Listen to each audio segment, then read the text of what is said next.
The number of cases grows, so does the number of patients in area hospitals. The Knox County Board of Health looking at projections for the coming weeks and discussing ways the public can curb the trend. New here at 6, reporter Blake Stevens joining us here in the studio. So Blake, what do these projections tell us?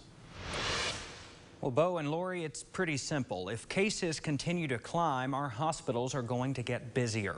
The Board of Health reviewing numbers from the Tennessee Hospital Association. The THA groups 11 counties, including Knox, into what it calls the Knoxville region. The region adds 1,000 new cases every 3 to 4 days. Every 1,000 cases comes with about 50 new COVID-19 patients in the hospital. Now, latest numbers show 128 COVID-19 related hospitalizations in our area.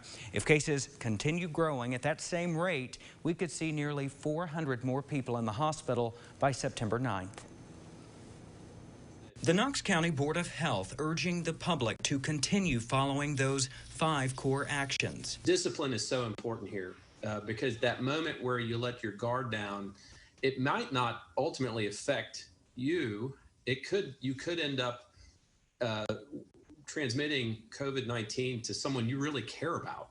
Health leaders pointing out new cases are frequently coming from places the public may feel most safe.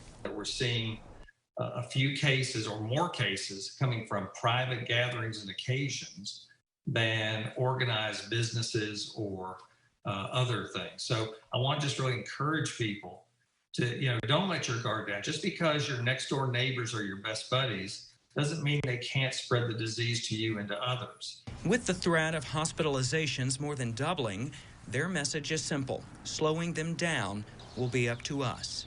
And we've heard those stories about how somebody has their guard up 95% of the time, and it's that 5% when they don't, when they caught COVID. And so if you think about it, you're sitting with somebody eating, talking, nobody's wearing a mask when they eat, you're not 6 feet apart, that's a risk point.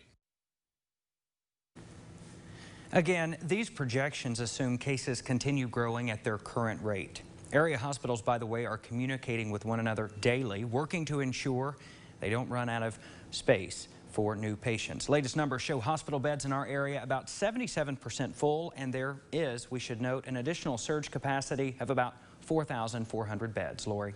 All right, Blake, thank you. And we want to revisit those 5 core actions. They include maintaining 6 feet of distance from those outside your household, wearing a face covering, hand washing, cleaning common surfaces, and of course, staying home when you're sick.